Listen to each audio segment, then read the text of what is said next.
San Francisco is showing off a model for its proposed safe injection sites for drug abusers. Now, the city's mayor is joining the fight to get the governor to take action. Let's get right to KPIX 5's Ann Makovec live in San Francisco. Ann? And we heard this morning that this neighborhood here at Mission and Van Ness is one that could see the first safe injection site in the city. That is, of course, if Governor Brown signs the bill that is now on his desk. He has until the end of the month to do so.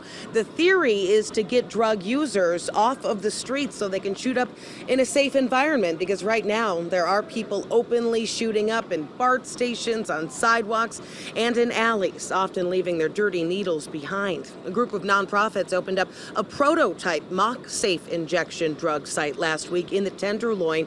It had sanitary supplies like needles and tourniquets and trained medical staff on site with Narcan to reverse overdoses if need be. Supporters say the ultimate goal is to show addicts respect so they feel safe and consider getting treatment. I know it makes people uncomfortable. It makes me uncomfortable. But I feel like here in San Francisco, we have to be willing to try new things. Just because we don't want to see people shooting up and we don't want to see the needles on the street doesn't mean that it's just going to disappear without taking real action. That is Mayor London Breed, whose sister died from an overdose. So this is personal to her, but this is an uphill battle. Even if the governor approves a safe injection site, there's the federal government threatening right now to criminally prosecute cities that open sites because this is still illegal under federal law. Other U.S. cities now considering it anyway: New York, Philadelphia, and Seattle. Live in San Francisco, Ann Makovec, KPIX 5. Yeah, it seems like a lot of red tape, Ann. So what is the timeline on a safe injection site actually opening up?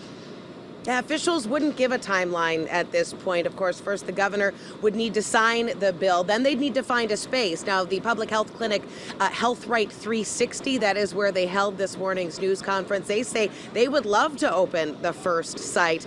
But the officials say they want to make sure that anybody working at one of these sites would not be facing federal prosecution, which of course has been threatened. There's also the issue of funding. We don't know exactly where that's coming from, but the mayor did say today she is pretty sure that it would not need to come from taxpayers, at least at first. Michelle.